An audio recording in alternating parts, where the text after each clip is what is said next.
الله عز وجل هو محور حركتك. احنا عندنا دائرة ندور حولها وهي الذات. يريد يحولك من الدوران حول الذات إلى الدوران حول الله. دائرة مالتنا حركتها كلها أنا سويت، أنا أفتهم، أنا خوش، أنا مؤمن، أنا مجاهد، أنا. بينما هو يريدك تقول أنت الذي هديت، أنت الذي أغنيت، أنت الذي أعطيت، أنت، مو أنا.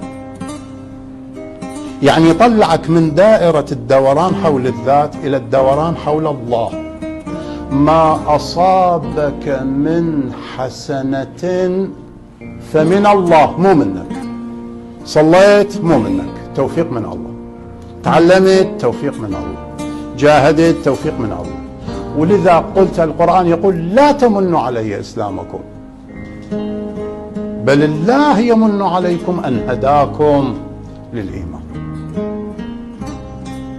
فهواي مهم أن نعرف أنه شأن العبد هو الفقر والحاجة والعجز والجهل، هذا هو شأنه. وهذا ما وارد في أدعية أهل البيت: أنا القليل الذي كفرته، أنا الجاهل الذي علمته. لأن الأصل اللي أنا طلعت جيت إلى هذه الدنيا شنو؟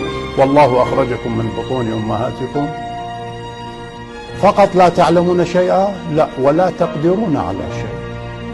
إذا قلت لك ذبابة وقفت عليه ما يعرف يكشف.